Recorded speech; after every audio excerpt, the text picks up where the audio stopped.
Hello guys, இன்னைக்கு நம்ம சோழியம்மன் தேருக்கு போகிறோம். கோயிலுக்கு அங்கே மாவட்டம் இங்கே தான் இதுங்க போயிட்டு காட்டுறேன்.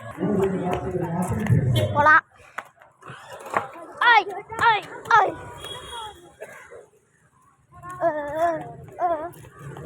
பார்த்தா கண்ணுமா போடுறா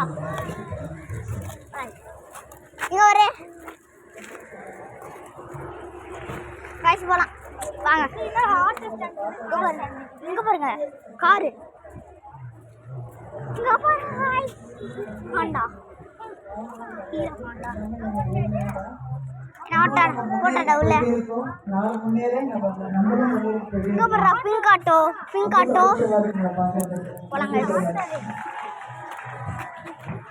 நீங்க கட்டாயம் நிறைய கை தரணும். ஏன்னா ஓரிரு வார்த்தை கரெக்டாக பேசி பாருங்க. அடுத்ததாக நமது அழைப்பிற்கு இணங்கி வருகை தந்திருக்கும் ஹைகோர்ட் அட்வொகேட் திரு ராம் அவர்களை நாம் கௌரவிக்கிறேன். காய்ஸ், நான் உங்க ஒரு இடத்துக்கு போகிறோம். இருங்க, அது சீக்கிரட்டாக வச்சுக்கோங்க. இருங்க, எங்கள் அப்பா கூப்பிட்டு போகிறோம்.